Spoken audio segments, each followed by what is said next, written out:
क्या old PC bye या फिर बिल्ड करना अभी भी एक अच्छा ऑप्शन है? और इधर ओल्ड बोले तो कितना old? Core two duo, core two quad, old Xeon, old FX series वगैरह के जो बाय करते हैं लोग, या फिर वही ओल्ड हार्डवेयर से बिल्ड करते हैं, तो क्या ये सही होगा? एक्चुअली नहीं। अगर आप देखोगे तो मेरे हिसाब से ओल्ड हार्डवेयर से आज बिल्ड करना इज़ लाइक आप अपना पैसा बर्बाद कर रहे हो। भाई काफ़ी लोगों की कमेंट्स आती है कि OLX पर ये पीसी बिक रहा है इतने में, ये पीसी इतने में बिक रहा है, बाय कर लूँ क्या? और मोस्ट ऑफ द केसेस में जो ये लोग मुझे बताते हैं ये एक्चुअली अच्छी डील्स नहीं होती है।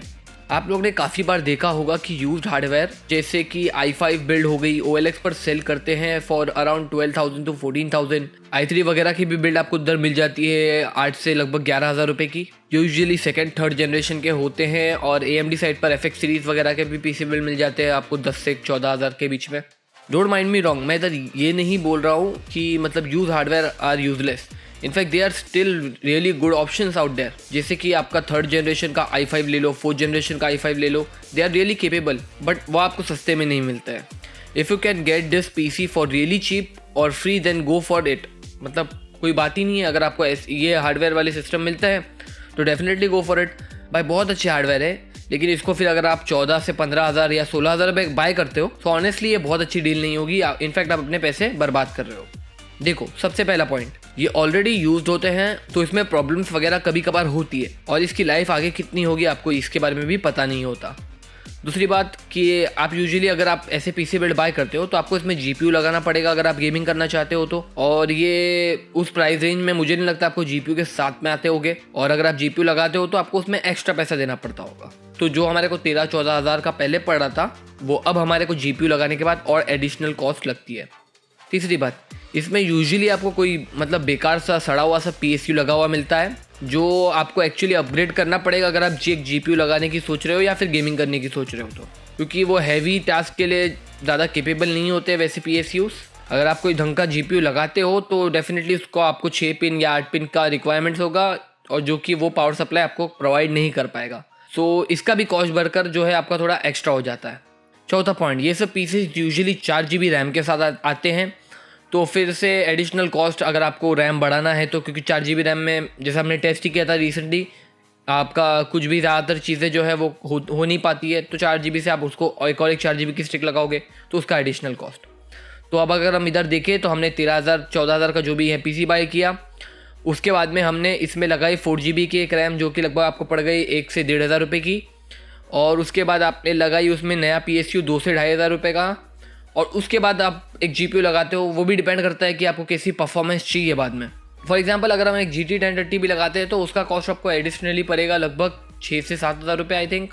सो ये विदाउट GPU ही आपको 16K 17K का हो जाएगा। अगर GPU लगा लेते हैं तो और भी एडिशनल कॉस्ट। सो अगर मैं आपको बोलूँ कि एक्चुअली आप इससे अच्छी बिल्ड कर सकते हो यही सेम प्राइस रेंज में, वो भी न्यू हार्डवेयर के साथ, पॉसिबिलिटी है। मैंने काफ़ी लोगों को देखा है जो ये समझ नहीं पाते हैं कि यूज हार्डवेयर एक्चुअली बाय कैसे करने हैं। कुछ लोग को अच्छी डील्स मिल जाती है और कुछ लोग आराम से मतलब स्मार्टली बिल्ड कर लेते हैं, लेकिन हर किसी के साथ ऐसी लक नहीं होती ना। अगर आप एक न्यू पीसी बिल्डर हो तो मेरे हिसाब से आपको एक्चुअली जो है वो न्यू हार्डवेयर ही बाय करना चाहिए। मेरा मानना है कि आप लोगों के लिए बेटर होगा अगर आप लोग जो है न्यू हार्डवेयर से स्टार्ट करोगे अपना जो पीसी बिल्ड है। वेल, अगर आप मुझे जानते हो तो मैंने पास्ट में एक्चुअली बहुत सारी जो है यूज पीसी बिल्ड लोगों को सजेस्ट की है, और बहुत सारी पीसी बिल्ड बनाई भी है। मैंने खुद भी अपने चैनल पर जो है 1-2 बिल्ड ओल्ड हार्डवेयर से पीसी बिल्ड किए हैं, और इनफैक्ट इस चैनल का जो पहला पीसी बिल्ड था वो भी यूज्ड हार्डवेयर से ही था। बट अब मैंने रिसेंटली ये लोगों को सजेस्ट करना बंद कर दिया है। द मेन रीज़न इज़ कि हार्डवेयर जो है वो काफ़ी सस्ते हो चुके हैं। The new PC hardware are way cheaper than they used to be. बहुत केपेबल और बहुत ज़्यादा चीप ऑप्शन अभी अवेलेबल हैं। अब यूज्ड हार्डवेयर में जो है वो स्कैम भी काफ़ी चलते हैं। पहले अगर आप अमेज़ॉन से 1 साल ओल्ड जनरेशन वाले CPUs बाय करते थे न्यू, तो वो आपको लगभग 300 से 400 रुपये कम होके मिलते थे। लेकिन आज ये कहानी काफ़ी डिफरेंट हो चुकी है। आज अगर आप एक बाय करते हो एक जनरेशन ओल्ड वाला CPU, तो आपको लगभग 4 से 5,000 रुपये इसकी प्राइस कम मिलती है। सो जो कि मेरे हिसाब में एक बहुत ही बेटर ऑप्शन हो जाते हैं। बट GPU साइड पर अभी भी प्राइस जो है इतनी कम नहीं होती है। होप करता हूँ कि टाइम के साथ ये भी चेंज हो जाए और ओल्ड जो GPUs होते हैं जैसे हमारा GT 1030 उसकी भी प्राइस लो हो जाए और काफ़ी लोग और अफोर्ड कर सके उस GPU को, क्योंकि मेरे हिसाब से वो काफ़ी केपेबल GPU है, काफ़ी सारे गेम्स चला सकता है। 1050 Ti हमारा जो कि अभी भी इसकी प्राइस ड्रॉप नहीं होती है। आप अगर न्यू लेने जाते हो तो आपको लगभग वही सेम प्राइस में मिलता है जो प्राइस में पहले मिल रहा था। GTX 1060 है सो ये काफ़ी केपेबल हार्डवेयर है, बट इसकी प्राइस नहीं कम होती, इस वजह से मैं लोगों को सजेस्ट भी नहीं कर सकता। So let's talk about this 1 year old hardware. आज के टाइम पर अगर हम देखें, अगर आपको गेमिंग करनी है तो आपको एटलीस्ट 4 कोर जो है वो रिक्वायरमेंट होगी, जो आपको कुछ हद तक ढंग की परफॉर्मेंस दे सकता है। ओल्ड हार्डवेयर में भी कुछ हार्डवेयर हैं जो एक्चुअली केपेबल है, जैसे मैंने आपको पहले ही बोला था वीडियो में, बट इनमें से अगर आप देखोगे तो जो ओल्ड हार्डवेयर में 4 कोर वाले CPU है वो ही मेरे हिसाब से आज अगर आप बाय करते हो तो आपको कुछ हद तक जो है ढंग की परफॉर्मेंस दे सकते हैं। जैसे ओल्ड i5 हो गए और ओल्ड FX सीरीज हो गई और कुछ Xeons वगैरह के CPUs हो गए, और जिसमें प्रॉपर 4 कोर होती है वही CPU जो है गेमिंग में बेटर आपको परफॉर्मेंस देंगे। 2 कोर वाले तो आप भूल ही जाओ, उसका तो PC बिल्ड करना ही नहीं है अभी आपको। अब मैं आपको फाइनली बोल रहा हूँ इस चैनल पे कि 2 कोर के जो PCs हैं उसको बिल्ड करना बंद कर दो, अब कोई ज़रूरत नहीं है। काफ़ी ज़्यादा केपेबल CPUs आपको मिल जा रहे हैं 4 कोर के। और अगर आज आप देखोगे तो जो न्यू हार्डवेयर हैं वो एक्चुअली 4 कोर के साथ ही आते हैं। कुछ है छोटे CPU जो अभी भी 2 कोर के साथ में आ रहे हैं, लेकिन उनमें थ्रेड्स होती है तो ठीक ठाक वो भी काम कर जाता है। इंटेल साइड पर देखें तो जो लो एंड CPUs है वो है पेंटियम है, और AMD साइड पर एथलॉन है, तो ये भी काफ़ी केपेबल CPUs है जिनको आप यूज़ कर सकते हो। और उनकी प्राइस यूजुअली 5K होती है खाली CPU की, और यूजुअली 2 कोर होते हैं और 4 थ्रेड्स के साथ में आते हैं। बट नेक्स्ट जनरेशन जो CPUs में शायद ये चेंज हो जाए, आपको जो एथलॉन की सीरीज़ है और जो पेंटियम की सीरीज़ है इनमें भी आपको शायद से 4 कोर देखने मिल सकती है। So let's break this down. सोचो कि अभी हमारे पास है बजट लगभग 20K का, और हम बिल्ड करना चाहते हैं एक हमारा पहला PC, और अभी हम कंफ्यूज रहे कि हम एक्चुअली क्या बाय करें, ओल्ड बाय करें या न्यू बाय करें। स्टार्ट करते हैं हम हमारी बिल्ड। तो CPU के लिए हम इधर लेते हैं एथलॉन। वैसे मैं CPU सजेस्ट तो नहीं करता, क्योंकि i3 जो 9 जनरेशन के आते हैं वो भी आपको 6K में मिल जा रहे हैं आजकल, और जो Ryzen 3 आपको 2nd gen वाले हैं वो भी सेम प्राइस में मिल जा रहे हैं, विथ आपको Vega 8 की ग्राफिक मिलती है। Actually let's go with Ryzen 3 instead. थोड़ा सा बजट ज़्यादा होगा लेकिन बेटर बिल्ड होगी मेरे हिसाब से। सो इधर हम जाते हैं Ryzen 3 2200G के साथ, 1 साल पुराना CPU ऑब्वियसली, बट काफ़ी केपेबल है, सबको पता है। सो जो CPU का प्राइस है वो हमको पड़ेगा अराउंड 6000 रुपीज़। उसके बाद जो हमारा मदरबोर्ड है वो आप A320 का मदरबोर्ड ले लेंगे, जो कि आपको 4K के अराउंड पड़ जाएगा, उससे सस्ता भी पड़ सकता है डिपेंडिंग कि आप कब बाय कर रहे हो उसके हिसाब से, और काफ़ी कम भी अगर प्राइस हो सकती है, आपको 3K तक भी मिल सकता है, मैंने देखा है ऑफलाइन स्टोर्स में। और रैम क्योंकि अभी काफ़ी सस्ती चल रही है तो रैम बाय करना इज लाइक प्रिटी चीप। आप नॉन कूलिंग वेंट वाली रैम ले सकते हो, जिसके ऊपर कूलिंग का मतलब हीट वेंट नहीं लगी होती है, वो वाली रैम ले सकते हो, वो आपको काफ़ी सस्ती पड़ेगी। अराउंड 3K में आपको 4GB की 2 स्टिक्स आराम से मिल जाएगी, और वो भी अबव 3000 मेगाहर्ट्ज वाली। अब मैं HDD लोगों को सजेस्ट करना ऑलरेडी काफ़ी टाइम से बंद कर दिया है मैंने, क्योंकि मेरे हिसाब से SSD की परफॉर्मेंस मतलब बहुत ज़्यादा अच्छी होती है। HDD पर जाना ही नहीं है, SSD हमेशा आपका फर्स्ट ऑप्शन रहना चाहिए आपकी PC में, और सेकेंड ऑप्शन आपका जो है वो HDD रहना चाहिए। तो इधर हम SSD ले रहे हैं 240GB की, जो कि 2.5 की आपको पड़ेगी। SSD पर भी काफ़ी प्राइस ड्रॉप हुई है रिसेंटली, तो ये भी काफ़ी अच्छी चीज़ है। अगर आप का बजट कम है तो आप आसानी से आजकल बिल्ड कर सकते हो। और अब बढ़ते हैं PSU पर। तो PSU मुझे नहीं लगता आपको 350 वोट के ऊपर जाने की कोई ज़रूरत है, जो कि आपको अराउंड 2K के अंडर ही मिल जाएगा, लेकिन कोशिश करना कि कोई ढंग का PSU लो। और 450 वोट 550 वोट अगर आपका प्लान है फ्यूचर में कि GPU लगाने वाले हो तो आप लगा सकते हो, लेकिन अगर नहीं है प्लान GPU लगाने का तो मेरे हिसाब से आपका जाने का कोई मतलब बनता नहीं है। लेकिन अगर आप VS 450 भी ले लेते हो तो थोड़ा बहुत आपको फ्यूचर प्रूफिंग भी रहेगी। कैबिनेट आपको जो मर्जी आप वो ले सकते हो आपके बजट के हिसाब से, नहीं तो आप फुट्टे में भी बिल्ड कर सकते हो, आपकी मर्जी, क्योंकि हमारे पैसे बचे हैं। टोटल हमने हमारा बजट रखा था 20,000 रुपीज़ का। अगर आप यूज कंप्यूटर हार्डवेयर की दुकान पर जाओगे तो आप वहाँ पर से 100 रुपीज़ में भी कैबिनेट बाय कर सकते हो। ये मैंने किया इसलिए मैं आपको एक्सपीरियंस से बता रहा हूँ।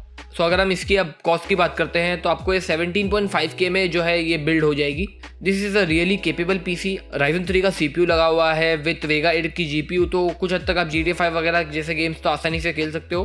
और काफ़ी मॉडर्न PC बिल्ड भी है, यानी कि आप ओल्ड हार्डवेयर से बिल्ड नहीं कर रहे हो, सारे जो है आपके हार्डवेयर जो हो गए वो न्यू हो गए इसमें, तो कोई दिक्कत वाली बात तो नहीं होनी चाहिए।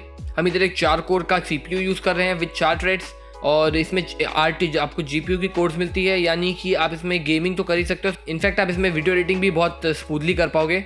हाँ, आप इसमें ओवरक्लॉकिंग नहीं कर सकते हो, क्योंकि हमने मदरबोर्ड ऐसी स्पेसिफिकेशन वाला ही नहीं लिया है जो इसको हम ओवरक्लॉक कर सके। लेकिन प्रॉब्लम ये है कि हम जो PC बिल्ड कर रहे हैं ये हमने बजट को ध्यान में रखते हुए बनाया है, ना ही कि ओवरक्लॉकिंग को और ना ही कि आफ्टर बाइंग की परफॉर्मेंस को। हमारा मेन जो कंसर्न था कि इसमें हम आउट ऑफ द शेल्फ जो अगर हम ये PC बिल्ड करते हैं तो इसमें थोड़े बहुत गेम्स चल जाए जैसे GTA 5, लेकिन अगर आप इसमें कभी बाद में GPU लगाते हो तो this will be a very capable gaming machine. GPU जैसे कि अगर आप समझ जाओ इसमें लगाते हो 1650 या 1650 Ti या ऐसा कुछ GPU लगाते हो तो 1050 भी लगा लोगे तो बहुत अच्छी परफॉर्मेंस आपको जो है बूस्ट मिल जाएगी। बेंचमार्क्स अगर आपको देखने हैं कुछ गेम्स के तो मैं आपको प्रोवाइड कर देता हूँ। ये मैंने दूसरे चैनल से लिए हैं, सो ये मेरे रिकॉर्डेड नहीं है क्योंकि मेरे पास ये हार्डवेयर पर्टिकुलरली है नहीं, लेकिन जो भी है मैं आपको इसके बेंचमार्क दिखा रहा हूँ।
अब मेरे हिसाब से ये 17 का बजट है। आप इसमें एक यूज्ड जो है वो जीपीयू भी ले सकते हो। अब मैं यूज जीपीयू क्यों सजेस्ट कर रहा हूँ, बेसिकली मेरा बोलने का मतलब ये है कि यूज सीपीयू की मार्केट ख़राब है, यूज जीपीयू की नहीं। क्योंकि जो न्यू जीपीयू आते हैं, जैसे मैंने आपको स्टार्टिंग में बताया था वीडियो के, कि इसकी प्राइस जो है वो कम नहीं होती है। आप देखोगे आपको जो 1050 Ti है वो आज भी वही सेम प्राइस में सेल होता है न्यू, जो वो पहले सेल होता था। तो मेरा बोलने का मतलब है कि आप अगर आपको सस्ते में मिलता है, जैसे आपको 1050 Ti हो गया, आपका 1650 हो गया, 1060 हो गया, और RX 570 हो गया, RX 580 हो गया, ये सब GPU अगर आपको मिलते हैं तो definitely you can go with it, because बहुत अच्छे GPUs हैं ये। और अगर आपको ये 5 से 6 हज़ार के बजट रेंज में मिलते हैं तो definitely you can by this. लेकिन CPU के लिए मैं ये सेम चीज़ नहीं बोलूँगा। अब ये हो गई बात ओल्ड हार्डवेयर की, बट काफ़ी बार you can get a really good deal with new hardware as well for cheap price on use market. मतलब आप काफ़ी बार देखोगे OLX वगैरह पर कुछ लोग होते हैं जो न्यू हार्डवेयर भी सेल करते रहते हैं, जो कि लगभग कुछ 3-4 महीना पुराना होता है, लेकिन काफ़ी अच्छी डील में मिल रहा होता है। तो आप वो भी बिंदास बाय कर सकते हो। 1 साल के अंदर है मतलब हार्डवेयर, तो कोई दिक्कत वाली बात ही नहीं है उसमें। लेकिन मेरे हिसाब से अभी आप अगर कोटू डियो के सिस्टम बाय करते हो जो कि अभी से 10 साल पुराने हो चुके हैं, तो वो एक्चुअली आप कितना भी कोशिश कर लो, you can't make it better. मैंने लोगों को समझा के मेरे कमेंट सेक्शन में थक गया हूँ कि भाई आप कोटू डियो को बेटर नहीं कर सकते हो। 2 कोर मतलब कोई भी चीज़ के लिए रिक्वायरमेंट रही ही नहीं, और ना उसमें ट्रेड्स होती थी ना कुछ होता था। तो मैं आप लोगों को बस सजेस्ट करना ही बंद कर दिया हूँ। इसलिए बेटर होगा अगर ओल्ड बिल्ड भी करते हो तो 4 कोर की तरफ एटलीस्ट देखो। 4 कोर हाइपर ट्रेडिंग के साथ है, या 2 कोर है विथ हाइपर ट्रेडिंग तो भी अच्छी बात है। लेकिन खाली 2 कोर है तो भाई मेरी तरफ से टोटली नो है, ऐसी बिल्ड ना करो प्लीज़, और अपने पैसे बर्बाद ना करो। So guys, if you like the video, please consider subscribing as well. Comment कर देना, शेयर तो बिल्कुल से जो है वो कर देना। And I think I'm done. Bye guys.